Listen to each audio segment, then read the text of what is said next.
Assalamualaikum warahmatullahi wabarakatuh. Perkenalkan, nama saya Muhammad Saifi, ahli media keperawatan, peserta Latsar CPNS BPSDMD Provinsi Kalimantan Selatan, golongan 2, angkatan 12, nomor daftar hadir 24, tahun 2022. Hari ini saya akan mempresentasikan tentang analisis isu efektivitas kinerja individu berdasarkan topoksi saya sebagai perawat pelaksana. Adapun beberapa isu yang saya dapatkan selama saya bekerja. Yang pertama, kurang optimalnya pendokumentasian catatan medis. Yang kedua, masih kurangnya cakupan imunisasi BIAN di wilayah kerja Puskesmas. Yang ketiga, kurang kepatuhan pasien dalam penerapan protokol kesehatan saat berobat ke Puskesmas. Yang keempat, masih banyaknya kasus hipertensi di Puskesmas. Yang kelima, rendahnya angka penemuan kasus suspek TB paru di wilayah kerja Puskesmas.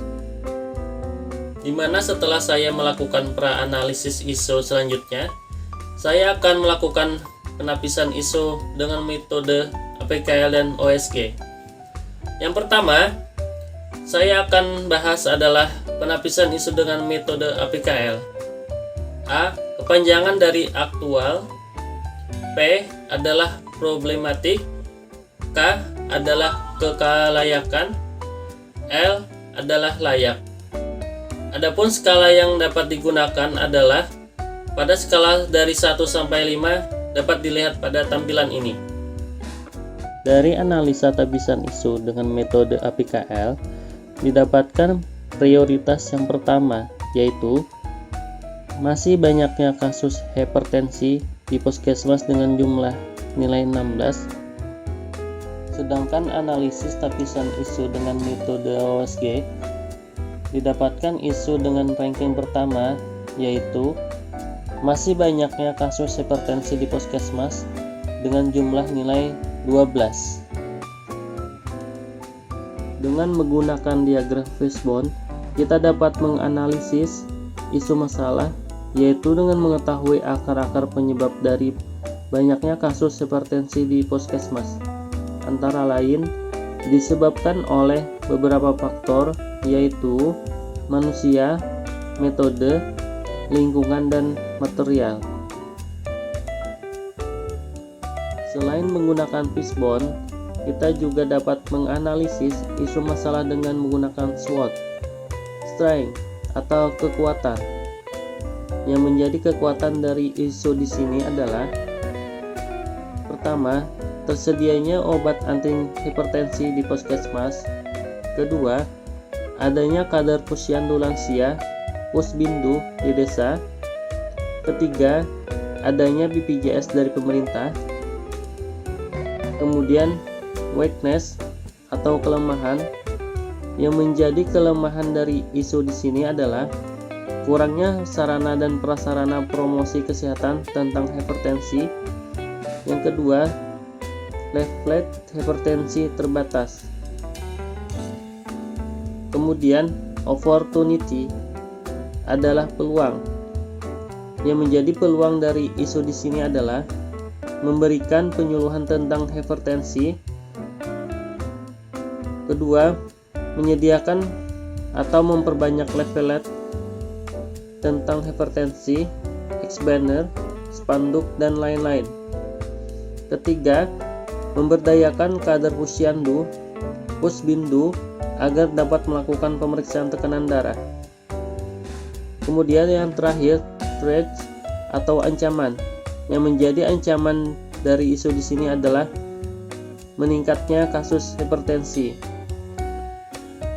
Setelah melakukan beberapa teknik analisa isu, saya menemukan alternatif penyelesaian analisa tersebut. Di sini, isu masalahnya adalah masih banyaknya kasus hipertensi di Puskesmas. Jadi, untuk alternatif penyelesaian, yang pertama, meningkatkan pengetahuan dan kesadaran pasien tentang hipertensi. Yang kedua, memberdayakan kader di desa untuk melakukan pemeriksaan tekanan darah pada pasien hipertensi. Yang ketiga, pemberian kartu kontrol hipertensi untuk pengawasan tekanan darah. Kemudian, tahap setiap alternatif. Yang pertama, memberikan penyuluhan tentang hipertensi dengan memberikan leaflet tentang hipertensi, expander, spanduk, dan lain-lain.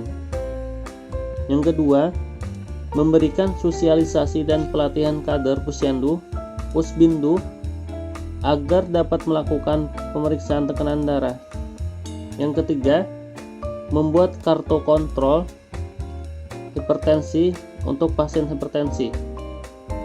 Kemudian, hasil yang diharapkan, yang pertama, meningkatkan pengetahuan masyarakat tentang penyakit hipertensi, pola hidup, dan pola makan yang sehat. Yang kedua, kader Pusyandu dapat memeriksa tekanan darah. Yang ketiga, pasien hipertensi dapat terpantau tekanan darahnya. Kemudian yang terakhir, pihak terkait. Yang pertama, masyarakat.